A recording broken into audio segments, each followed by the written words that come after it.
మరి ఈరోజు ఈ కార్యక్రమం ద్వారా కొంతమేర నా తండ్రి గారి యొక్క ఆశను నెరవేర్చడానికి దేవుడు ఈ సమయం ఇచ్చినందుకు దేవుడికి కృతజ్ఞతాస్తుతులు.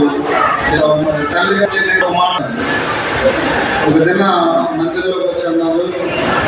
ఈ అక్కలో నన్ను వైజాగ్ అవతల తీసుకెళ్తానంటున్నారు.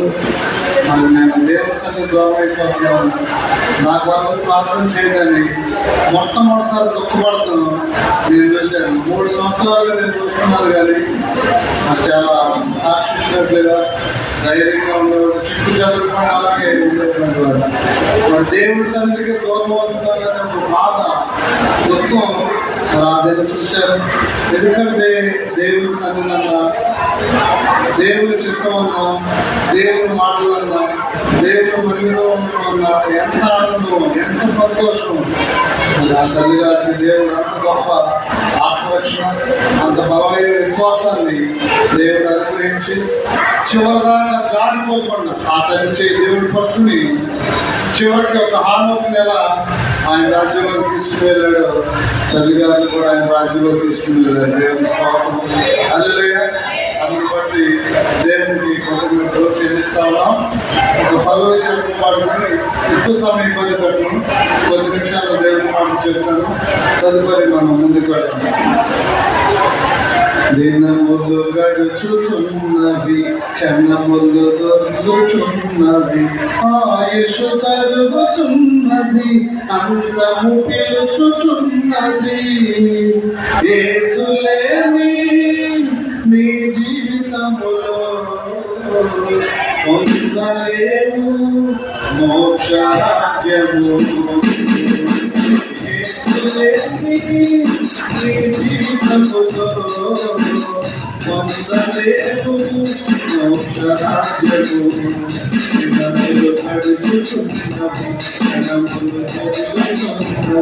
ఆయుషు కలుగుతున్నది, అంతము పిలుచుచున్నది. యేసు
లేని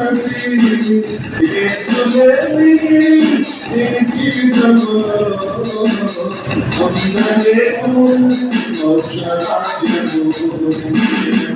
యేసు లేని నీ జీవితములో పొందలేము మోక్ష రాజ్యము.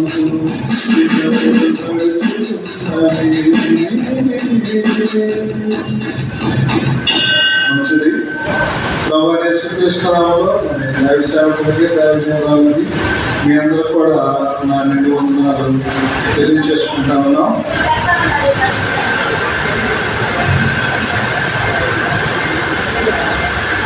పరిశుద్ధ గ్రంథంలో రాయబడినటువంటి గొప్ప మాటలు దేవుడు తన స్వహస్తాలతో ప్రజలను చేశాడని, నరుని చేశాడని బైబిల్లో ఉంది. మన దేవుడు మనుషుల్ని తన స్వహస్తంతో చేశాడు, తన రూపంతో చేశాడు, తన పోలికతో చేశాడు. మనకు తెలుసు దేవాలయాలు ఎలా ఉండాలని మనం కోరుకుంటాం, దేవాలయాల్లో ఏం జరగాలని మనం కోరుకుంటాం. అలాగే దేవుడు ఈ దేహంతో కూడా అదే జరగాలని కోరుకుంటాడు. అంటే దేవాలయంలో దేవుడు అనే జరగాలి, దేవుని చిత్తమే అక్కడ జరగాలి అని మనం కోరుకుంటాం. అలాగే దేవుడు అన్నాడు, ఈ దేహమే దేవాలయం దేవుడు చేశాడు.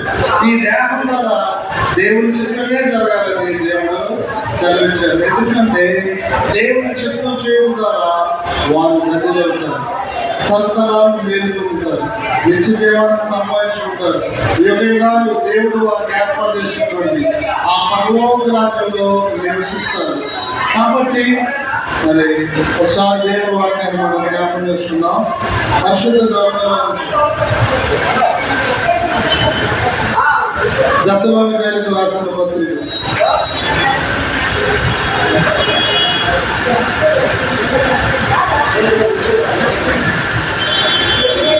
1వ పత్రిక 4వ అధ్యాయము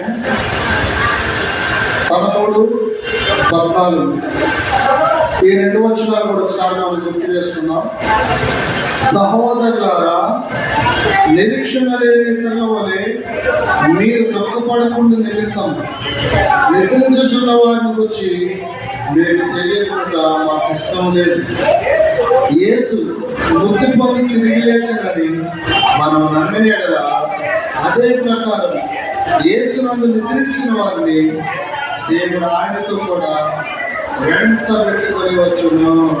దేవుడు ఈ పరిశుద్ధ లేఖనాన్ని మనందరి వీటిలో ఆ మహాదేవుడు జీవించగా చిన్న ప్రార్థన ఒకసారి నిలబడి చిన్న ప్రార్థన చేస్తున్నాం.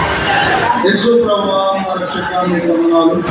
మీ తల్లి గారు సత్యవతి గారు కొరకు స్తోత్రం, వారికి ఇచ్చిన ప్రార్థన కొరకు స్తోత్రం, వారికి ఇచ్చిన విశ్వాస పరిణామం కొరకు స్తోత్రం, వారికి ఇచ్చిన పరిచయ భావం కొరకు స్తోత్రం, సేవ ఏడల, దైవజనుల ఏడల, సంఘం ఏడల వారికి ఇచ్చినటువంటి ప్రేమ కొరకు స్తోత్రం స్తోత్రం స్తోత్రం. ప్రభువా, ఈ లోకంలో ఆ తల్లిని మీరు వాడుకున్నారు, మీ నామాయణ కొరకు ఆ తల్లిని నిలబెట్టారు. దేవానికి స్తోత్రం. సమయం వచ్చినప్పుడు తల్లిని మీ సన్నిధిలో మీరు చేర్చుకున్నారు. దేవా మీకు వందనాలు. మరి వారికి బహు సంతానాన్ని మీరు ఇచ్చారు. వారందరూ కూడా దీవించండి, వారందరూ కూడా ఆశీర్వదించండి, వారందరూ కూడా రక్షించండి తండ్రి. తల్లి నడిచిన మార్గంలో పుట్టినీళ్ళందరూ కూడా నడిచి తల్లి ఉన్న నిత్య జీవంలో పుట్టినీళ్ళందరూ కూడా ఉండాలని కోరుకుంటున్నాం. ప్రభావ మన సాక్ష్యంగా నీ చెల్లి సోదరి రాణి విక్టోరియా ఎంత గొప్ప కార్యం, మా హృదయం అంతా నిండిపోయిన సాక్ష్యాన్ని బట్టి నాయన నీ కృతజ్ఞతలు. ప్రార్థన ఆలకించేవాడు మరణం తప్పించి లాసనే రీతిలో బ్రతికించావు. ఈ రోజు మా ముందు చెల్లి విక్టోరియా రాణి సజీవాలుగా మా సాక్ష్యంగా పెట్టి స్తోత్రం. దీన్ని ఆధారం చేసుకుని వాళ్ళ హృదయాల్లో కుటుంబీకుల్లో విశ్వాసం కలిగి అందరూ కూడా నీతో ఉండే సహాయం చేయమని కోరుతూ ఈ వాక్యం ద్వారా మీరే మాతో మాట్లాడమని అయోగ్యులను ఒకసారి జ్ఞాపకం చేసుకున్నాం. యేసుక్రీస్తు నామమున ప్రతిమాలు వేడుకుంటున్నాం తండ్రి. దయచేసి కూర్చున్నాను.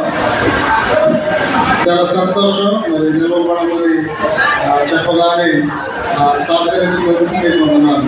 ఇక్కడ పరిశుద్ధ గ్రంథం ద్వారా దేవుడు మన పితరులైన వారికి చెప్పినటువంటి మాట ఎందుకంటే ఈ లోకంలో ఎవరైనా ఒక చనిపోతే మనుషులుగా చాలా బాధ ఉంటుంది, చాలా విచారం ఉంటుంది. అరే ఏంటి ఇలా జరిగింది అనే ఒక రకమైన బాధ. ఇదే ఆఖరి రోజు కదా, ఇక మనం ఎప్పుడు చూడలేదు కదా, ఇదే చివరి రోజు కదా.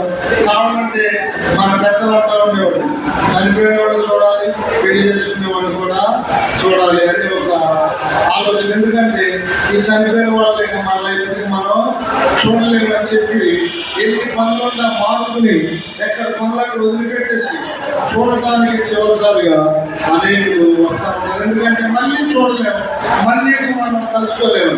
కానీ పరిశుద్ధ గ్రంథం ఏం చెప్తుందో తెలుసా? మనకు ఒక నిరీక్షణ ఉంది. ఇదే వాక్యం ద్వారా యేసుక్రీస్తు చెప్పినటువంటి మాట, సహోదరులారా నిరీక్షణ లేని ఇతరుల వల్లే మీరు దుఃఖపడద్దు. ఎందుకు మనం దుఃఖపడాలి? ఒక విధంగా ఇప్పుడు తల్లి ప్రభు రాజ్యంలో ప్రభు దూతల మధ్యన, ప్రభు శిష్యుల మధ్యన, అపోస్తుల మధ్యన, ఎంతో ఆ సంఘం మధ్యన తల్లి ఎంతో ఆనందంగా ఉన్నారు, ఎంతో సంతోషంగా ఉన్నారు. ఇప్పుడు తల్లి అక్కడ సంతోషిస్తున్నప్పుడు మనం ఇక్కడ బాధపడగలం. ఆ తల్లి అక్కడ ఎంతో ఆనందంగా ఉన్నప్పుడు మనం ఇక్కడ దుఃఖపడగలం లేదు. కారణం అదే బైబిల్ చెబుతుంది. సహోదరులారా, మనకు ఒక నిరీక్షణ ఉంది. ఏమా నిరీక్షణ అంటే యేసుక్రీస్తు వారు ఏ రీతిగా మృతి పొంది తిరిగి లేచాడో. ఈనాడు ప్రపంచమంతా కూడా గుడ్ ఫ్రైడే జరుగుతారు, ప్రభు మృతి పొందిన రోజు. తర్వాత ఈస్టర్ జరుపుకుంటారు. సాక్షి ఏంటంటే ప్రభు తిరిగి లేచిన రోజు. అలాగే ఏ రీతిగా యేసుక్రీస్తు మృతి పొంది తిరిగి లేచాడో ఆయన విశ్వాసం ప్రతి వారు అలాగే వేస్తారని దేవుడు ఇచ్చాడు. దేవుడు స్తోత్రం. హల్లెలూయా. ఇదే బైబిల్లో రాయబడినటువంటి మాట, దేవుడు చెప్పినటువంటి మాట. కాబట్టి మనకు ఒక నిరీక్షణ ఉంది. దేవుడు మనకు ఒక విశ్వాసాన్ని ఏర్పాటు చేశాడు. యోహాను సువార్త 14వ అధ్యాయము ప్రారంభించింది ఏమిటంటే, మీ హృదయం వలన కలవరపడని దేవుని విశ్వాసించున్నారు, నా ఎదుటి విశ్వాసం ఉంచండి. నా తండ్రి ఇంట్లో అనేక నివాసంలో తనను ఆలోచించండి. నేను వెళుతున్నాను, మీకు స్థలాన్ని సిద్ధపరుస్తాను. స్వయాన తల్లి గారి సత్యవతి గారికి దేవుడే స్థలాన్ని సిద్ధపరిచాడు, దేవుడే ఇల్లు కట్టాడు. అమ్మాయిలో ఇల్లు దేవుడు ఆ తల్లి గారికి ఇచ్చాడు. వాక్యాన్ని బట్టి, యేసు ప్రభు నోటితో పలికిన మాటను బట్టి మీకు గుర్తు చేస్తా ఉన్నా. ఇదే పరిశుద్ధ గ్రంథంలో రాయబడతా ఉంది, నేను స్థలాన్ని సిద్ధపరిచి నేను మరలా వస్తాను. వచ్చి మధ్యాకాశంలోకి వచ్చి మనం ఎక్కడైతే మట్టి చేసామో, ఒక్కోసారి మట్టి చేయడానికి కూడా వీలు ఉండదు. ఒక్కోసారి సముద్రాలు లేక భూకంపాలు, అగ్ని కూడా ఒకసారి రూపం కూడా లేకుండా కరిగిపోతా ఉన్నారు మైలులాగా. ఇలాంటి పరిస్థితుల నుండి చివరికి ఏదైనా ఏ రూపమైన మట్టిలోనే కలిసిపోతే ఆ మట్టిలో కలిసిపోయిన రూపం మట్టిలోనే అలాగే భద్రపరుచుకుంటుంది. ఒక సమయంలో దేవుడు మధ్యాకాశానికి వచ్చి పిలుస్తాడు, మట్టిలో పడి రావాలన్నారా. ఎప్పుడైతే యేసుక్రీస్తు వారు ఈ మాట ఉంచారో, తల్లి గారు ఏ స్థానంలో అయితే మనం ఆమె గుర్తార్థం చేసామో అక్కడ నుండి ఒక వధువులాగా చూసారండి, దేవుని తెలుసుకుంటారు.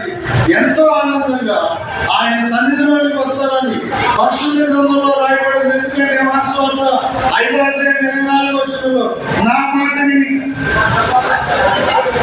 చదువుతాను ఒకసారి. 5:24 చదువు, మీకు కూడా కొంచెం ఆధారంగా ఉంటుంది. 5వ అధ్యాయం 24 నా మాట విని నన్ను పంపిన వారి విశ్వాసముతో ప్రతివాడు నశింపగా మరణములో నుండి జీవంలోకి దాటి ఉన్నాడని మీతో నిశ్చయముగా చెప్పుచున్నాను. అక్కడే రాయబడి ఉంటుంది. ఒక కాలం వస్తుంది, సమాధిలో ఉన్న వాళ్ళందరూ బయటకు వస్తారు. ఎలా బయటకు వస్తారంటే దేవుడు పిలుస్తున్నాడు. నువ్వు నేను పిలిస్తే పలకరాడు. దేవుడు పిల్లగానే పరిశుద్ధ గ్రంథంలో లాజరు అనే ఒక భక్తుడు చచ్చిపోయాడు.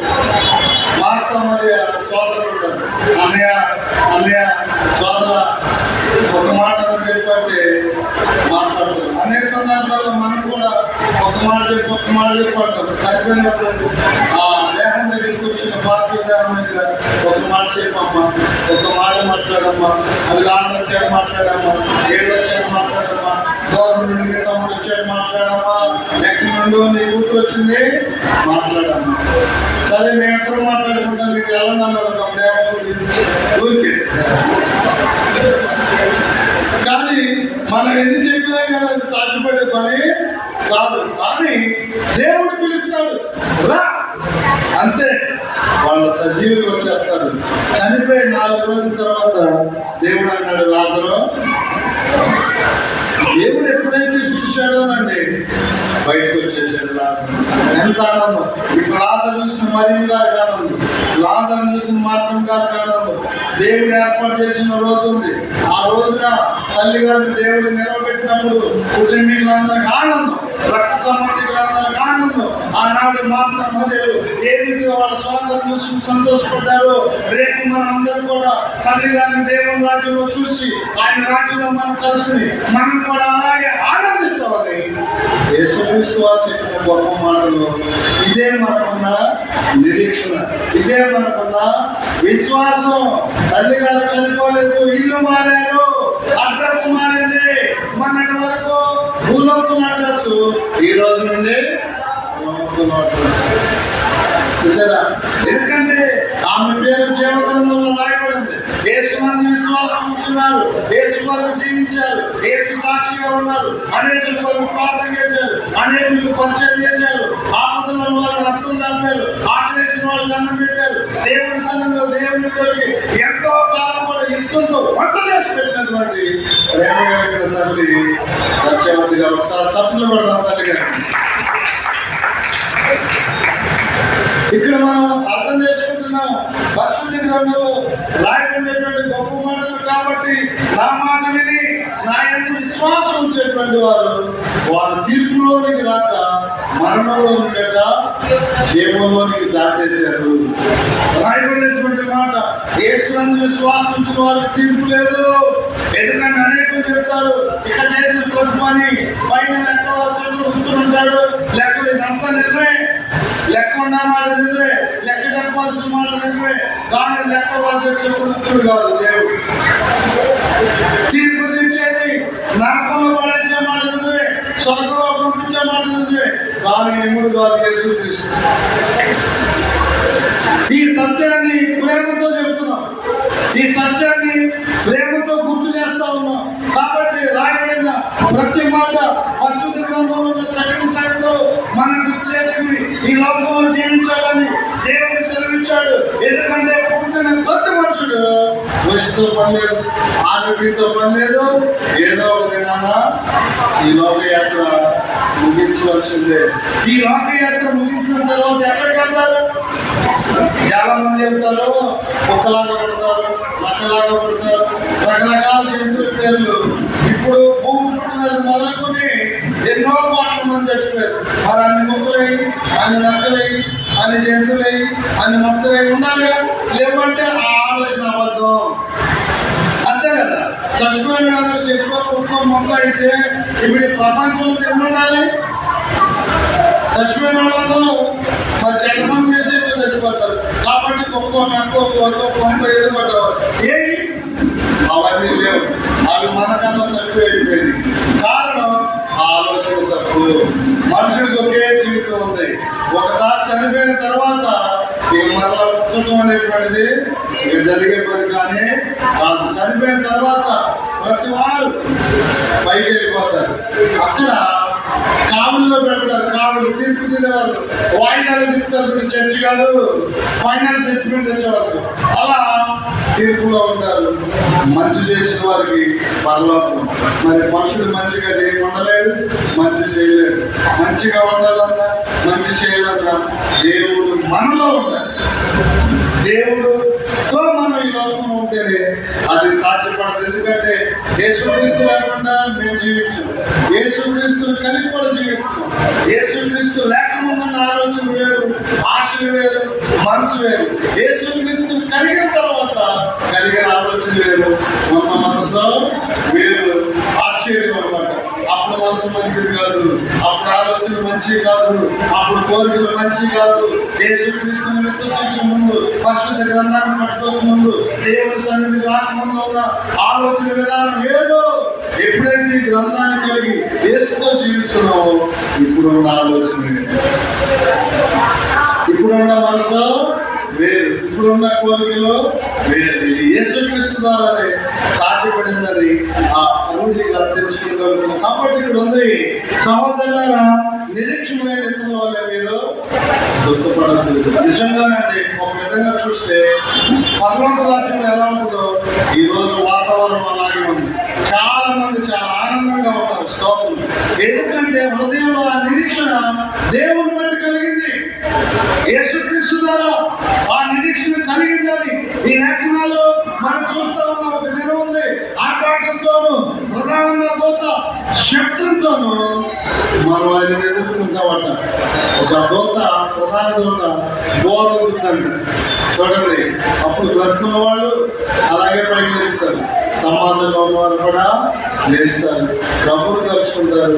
ప్రభు రాజ్యం యుగ యుగాలు ఉంటారు. 1000 సంవత్సరాలు దేవుడు పరిపాలన ఉదాహరణకు రాయించాడు. 1000 సంవత్సరాలు ఆలోచించండి. అక్కడ కన్నీరు లేదు, దుఃఖం లేదు, ఎండ లేదు, ఏ బాధ కూడా లేదు. బైబుల్ ఉంటుంది 21వ ప్రకటన గ్రంథంలో, అంతటా నేను కొత్త ఆకాశమును కొత్త భూమిని చూసింది. అవును, ఈ ఆకాశం ఈ భూమి పాడైపోయింది. కొత్త ఆకాశం కొత్త భూమి మరలా దేవుడు సిద్ధపరిచాడు. ఆ రాజ్యంలో ఉండాలంటే ఏసే మార్గం, ఆ రాజ్యం కావాలంటే ఏసు రక్తమే దానికి మార్గం. ఏసు ద్వారా తప్ప, ఏసు రక్తం ద్వారా తప్ప ఎవరు స్వర్గానికి వెళ్ళలేరు, ఎవరు మోక్షానికి వెళ్ళలేరు. ఏసే మార్గం, ఏసే సత్యం, ఏసే జీవం. ఆయన చెప్పాడు, నా ద్వారా తప్ప ఎవరు కూడా తండ్రి అందరూ రాడు. కాబట్టి ఆలోచించండి. పరలోకం కావాలా? ఏసే. మనశ్శాంతి కావాలా? ఏసే. సమాధానం కావాలా? ఏసే. శాంతి కావాలా? ఏసే. నెమ్మది కావాలా? ఏసే. కాబట్టి మానవుడికి కావాల్సిన సమస్తములు సర్వములు ఇవ్వగలిగిన సర్వశక్తి సృష్టికర్త దేవుడు యేసు క్రీస్తు అని మీకు ప్రేమతో గుర్తు చేస్తా ఉన్నాం. ప్రియ సోదరులారా, నేను ముగిస్తా ఉన్నాను. ఎందుకంటే మిమ్మల్ని ఇబ్బంది పెట్టకూడదు. లోపల ఒక ఆయన మాట్లాడుతూ ఉంటారు. ఎవరైనా ఆటరాదు ఉంటుంది. క్యాన్సర్ ఆయన క్యాన్సర్ చూస్తాడు, దేవుడు పెట్టి గంటది అనగా మనందరం కూడా దేవునికి కృతజ్ఞత చెల్లిస్తున్నాం. ఒక దినాల అది ఇంతకన్నా చక్కని మహిమ శరీరంతో, అమర్తమైన శరీరంతో ప్రభు రాజ్యంలో తల్లి గారిని మనం చూడతాం, మనం మాట్లాడుకుంటాం. అంతవరకు విశ్వాసం కలిగి ఆ కుటుంబీకులందరూ తల్లిగారు నడిచిన మార్గంలో, తల్లిగారు జీవించిన జీవితాన్ని మనం మాదిరిగా తీసుకుని ఆ తల్లిగారు వల్లే కుటుంబీకులందరూ రావాలని కోరుకుంటున్నాం. ఎందుకంటే యేసుకృష్ణ నమ్మిన వాడు అమాయకులు గారు చాలా తెలివి కలిగిన వాడు, చాలా జ్ఞానం కలిగిన వాడు, చాలా ఓర్పు కలిగిన వాడు. చూడండి, ఏమి లేకపోతే ఇంటి బాధలు, ఇంటి మాటలు, ఇంటి సమస్యలు కూడా దేవుని స్తోత్రం. రెస్ట్ తీసుకునే సమయం క్రైస్తవుడికి లేదు. వాళ్ళ ఇంటి దగ్గర పని చేస్తారు, గుళ్ళకి వచ్చి పని చేస్తారు, ఇంటికి వెళ్ళి ప్రార్థన చేస్తారు. 24 గంటలు పనే పని, పనే పని, పనే పని. అయినా సరే ఎందుకు కలిసిపోరు? ఎందుకు అలసట చెందాలంటే ఆ మహాదేవుని శక్తి, ఆ మహాదేవుని కృపాత్మగా ఉన్నారు. తల్లి గారి యొక్క అడుగుజాడలు మన కుటుంబీకులు నడవాలని, మన కుటుంబీకులందరూ కూడా నిత్య జీవంలో తల్లిగారితో పాటు ఉండాలని కోరుకుంటూ మరి ఈ మాటలు నేను ముగిస్తూ మన దర్శకులు కూడా దేవుని మాటలు మనకు అందిస్తాం.